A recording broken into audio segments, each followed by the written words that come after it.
বাংলাদেশের রাজনীতি আবারও টালমাটাল। একদিকে পালিয়ে যাওয়ার চেষ্টায় ধরা আওয়ামী লীগ নেতা, অন্যদিকে আমেরিকাগামী বিতর্কিত ডিবি কর্মকর্তা হারুন। আর এর মাঝে জুলাই মঞ্চ নামে এক সংগঠন প্রকাশ করেছে এক ভয়াবহ তালিকা, যেখানে নাকি দেশের ফ্যাসিস্ট আমলাদের নাম একে একে উন্মোচিত হয়েছে।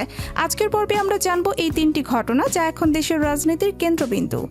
চুয়াডাঙ্গার দর্শনা ইমিগ্রেশন চেকপোস্টে আজ ভোরে এক নাটকীয় ঘটনা ঘটে। একজন রাজনৈতিক নেতা, যিনি দীর্ঘদিন ধরে স্থানীয় আওয়ামী লীগের প্রভাবশালী ব্যক্তি, তিনি নাকি রাতের অন্ধকারে ভারত পালানোর চেষ্টা করছিলেন। ইমিগ্রেশন পুলিশের এক কর্মকর্তা জানিয়েছেন, রুটিন চেকের সময় সন্দেহজনক আচরণে ধরা পড়ে ওই ব্যক্তি। পরে তার পরিচয় মেলানো হয়। তিনি আওয়ামী লীগের এক কেন্দ্রীয় উপকমিটির সাবেক সদস্য।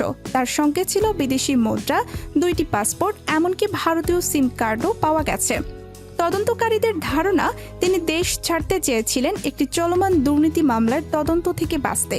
স্থানীয় মানুষ বলছে, গত এক সপ্তাহ ধরে তার বাড়িতে পুলিশ নজরদারি ছিল। তবু কিভাবে তিনি সীমান্ত পর্যন্ত পৌঁছালেন সেটি নিয়েও প্রশ্ন উঠেছে প্রশাসনের ভূমিকা নিয়ে। এদিকে আরও বড় চমক এসেছে ঢাকায় ধরা পড়া ডিবি কর্মকর্তা হারুনকে ঘিরে, যিনি কয়েক মাস আগেও আলোচনার কেন্দ্রে ছিলেন একাধিক বিতর্কিত গ্রেফতার অভিযানের কারণে। সাম্প্রতিক খবরে জানা গেছে, হারুনকে নাকি হঠাৎ করেই অফিসিয়াল ট্রেনিংয়ের অজুহাতে যুক্তরাষ্ট্রে পাঠানো হয়েছে। কিন্তু প্রশ্ন হচ্ছে, যে কর্মকর্তা সম্প্রতি তদন্তাধীন ছিলেন, যার বিরুদ্ধে অভ্যন্তরীণ তদন্ত চলছিল, তাকে কিভাবে বিদেশে পাঠানো হলো? বিশ্লেষকরা বলছেন, এটি কোনো কাকতাল নয়, বরং পরিকল্পিতভাবে কিছু মানুষকে সেফ জোনে পাঠানোর কৌশল। একজন সাবেক পুলিশ কর্মকর্তা মন্তব্য করেছেন, যাদের হাতে সংবেদনশীল তথ্য আছে তারা যদি একে একে বিদেশে চলে যায় তাহলে বোঝা যায় ঝড় আসছে। অন্যদিকে সোশ্যাল মিডিয়ায় অনেকেই প্রশ্ন তুলেছেন, হারুনের যুক্তরাষ্ট্র গমন কি পুরনো ফাইল বন্ধ করার জন্য, নাকি তাকে বাইরে রেখে ভবিষ্যতের বড় পরিকল্পনা করা হচ্ছে? এই প্রশ্নগুলোর উত্তর এখনও কেউ জানে না, তবে রাজনৈতিক মহল বলছে এটি কেবল বরফের চূড়া মাত্র। তৃতীয় ঘটনাটি যেন এক বোমা বিস্ফোরণ।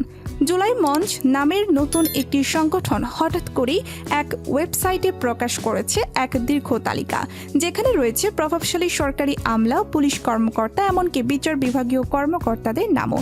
তালিকার শিরোনাম, ফ্যাসিস্ট আমলাদের শত্রু 2009 থেকে 2025।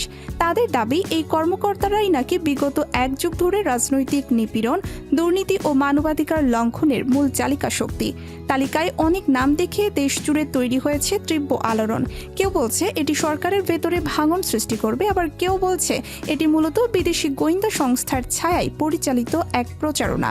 তবে সবচেয়ে আকর্ষণীয় বিষয় হলো, তালিকার প্রথম 5 জনের নাম দেশের প্রশাসনিক শীর্ষে কর্মরত, আর 3 জন বর্তমানে বিদেশে অবস্থান করছেন। একজন রাজনৈতিক বিশ্লেষক মন্তব্য করেছেন, এটি এক ধরনের ডেটা ওয়্যার, যেখানে তথ্য দিয়েই প্রতিপক্ষকে কোণঠাসা করা হচ্ছে। 3টি ঘটনা, 3টি ধাক্কা।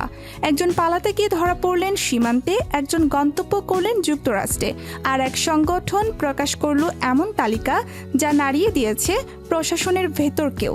বাংলাদেশের রাজনীতি যেন এখন এক রহস্যময় ক্রান্তিকালে দাঁড়িয়ে আছে, যেখানে প্রতিটি পদক্ষেপের পেছনে আছে অদৃশ্য পরিকল্পনা, ভয় আর ক্ষমতার হিসাব।